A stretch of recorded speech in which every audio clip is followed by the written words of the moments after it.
Hey everyone, today I've got your Maleficent, Mistress of Evil movie review. Maleficent returns once again for the sequel, but was it really worth it? So as far as the story goes, 5 years later and this Disney movie gets a second outing, which I wasn't entirely looking forward to seeing, even though I thought the first movie was good. So why should well-known villains get more of a spotlight? Really, going into this movie, I liked what I had seen from watching all of the trailers, and when I eventually saw the movie, there was just so much going on. This story focuses on all of these different things. It sort of just blows my mind with what, I thought would worry me, because maybe I wasn't going to be too sucked in to what I was seeing, and it wasn't going to be interesting enough. First comes love, then comes marriage, then comes a possible baby in a baby carriage, and that's not really saying much of a spoiler here, but I don't think they should consider this a Maleficent trilogy, especially if they aren't going to keep the focus on Maleficent herself as compared to having the star of the show be these Disney princesses with all these live action movies. And as far as the casting goes, you've got Angelina Jolie, who obviously I think she was made to play this role of Maleficent, and she truly is the Mistress of Evil when she can put on so many different facial expressions, and her actions speak for themselves.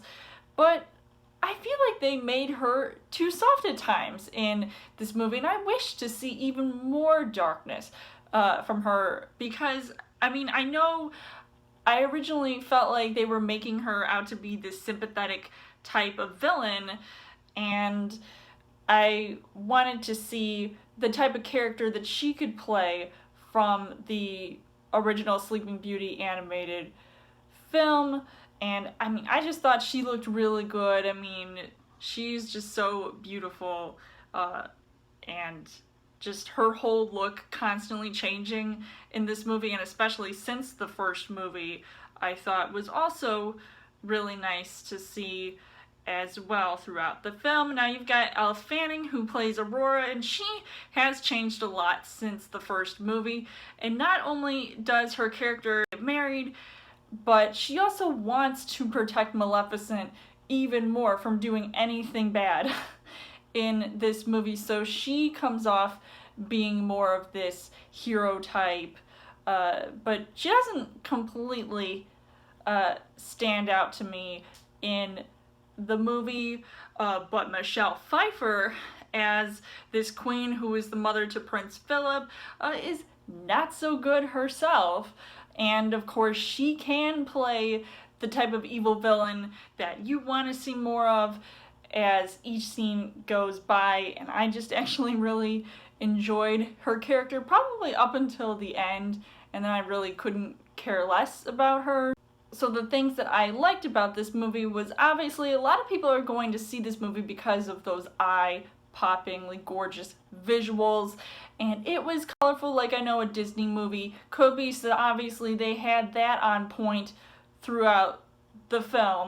Some parts of it, looked really realistic, and other parts not so much, but the third act was awesome, where there's this battle going on between the humans and the creatures of the moors, which reminded me a little bit of Avatar, and I really enjoyed how visually stunning that movie was. And this really gives you a look at all these different creatures that look like Maleficent, and it was like this new spin to sort of show off maybe, her origin story, because you would like to know how she got those horns in the first place. And one would think that this was a rehash of the first movie.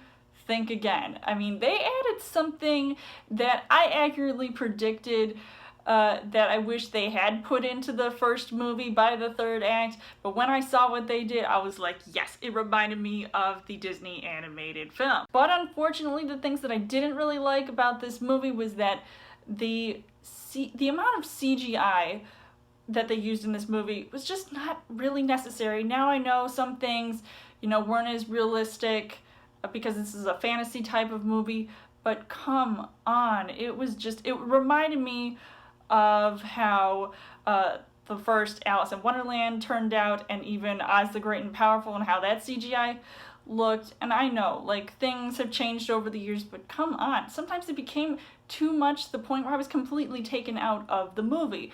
And using certain parts of it, if you were watching this movie in 3D, was just completely noticeable and also maybe unnecessary, and it just became too weird for my eyes to look at. So overall, I would say that I was still impressed with this movie. I still enjoyed myself watching it, and I was completely entertained to see this second outing. So I don't know if I would want to see another one. I really don't think it should matter anymore at this point. They should focus on other Disney movies. So I would still recommend seeing this movie whether you enjoyed the first Maleficent or not. So I would give this 3.5 hearts on the heart rate scale. So let me know in the comments what you guys thought of Maleficent, Mistress of Evil. And as always, you guys can subscribe to my channel. I've got more movie reviews, movie updates, come back every week for a Trail Thursday video. You guys can also like me on Facebook and follow me on Twitter, and I will see you guys later.